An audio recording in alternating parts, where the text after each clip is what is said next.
Ini kan harus kita mapping dari hulu sampai hilir. Tidak, kalau yang ditangani di rumah sakit, yang ditangani puskesmas itu sudah bagian dari hilir, Pak. Justru sebenarnya peran kita yang paling utama dan kita ada dari sisi hulunya.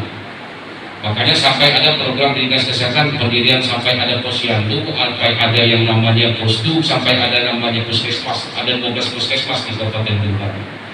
Yang kita harapkan itu menjadi hulunya dalam rangka untuk penurunan angka kematian ibu dan anak di Kabupaten Tuban. Kalau yang di rumah sakit ini sudah pada tindakan saja, Pak.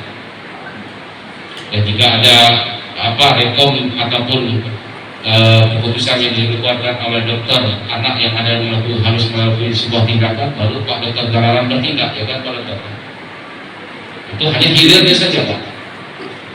Justru kita ingin jangan sampai rumah sakit ini ada melakukan tindakan yang dilakukan oleh Pak Dr. Ojit kalau kita mampu hulunya baik. Nah, dalam hal ini memang tidak semua dilakukan oleh perangkat dinas kesehatan, pelaku kesehatan sebenarnya. Banyak pihak yang harus terlibat kalau kita bicara dari sisi pencegahan hulunya. Masih di rumah sakit. Artinya semuanya normal, semuanya normal.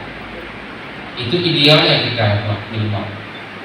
Nah, cuma kita tidak tahu sampai kapan kita bisa mencapai itu.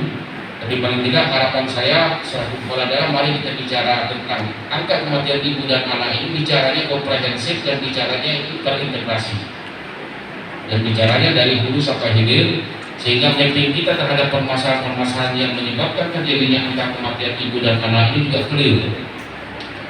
Itu yang ada dalam pikiran saya, Bu.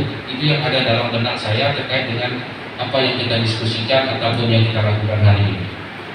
Sehingga mungkin nanti kita tidak hanya di samping kita studi kasus, ada 20-an kasus yang terjadi di hubungan, misalnya angka kematian ibu atau kematian bayi itu bisa menjadi studi kasus kita.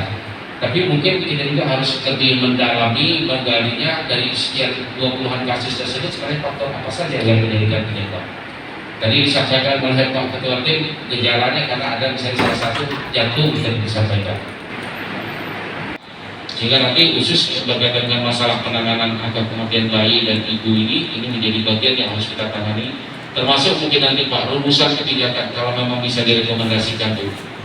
Rekomendasi yang diberikan tidak hanya kepada dinas kesehatan rumah sakit, tapi juga kepada pemerintah daerah.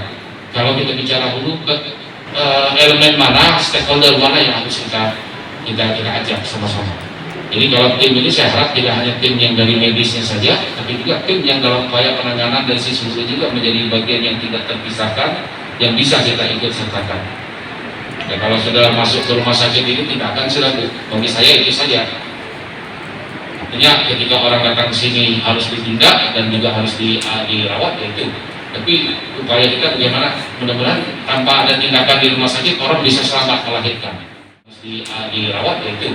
Tapi upaya kita bagaimana mudah-mudahan tanpa ada tindakan di rumah sakit orang bisa selamat melahirkan. Terima kasih sudah nonton. Jangan lupa like, subscribe, dan share ya.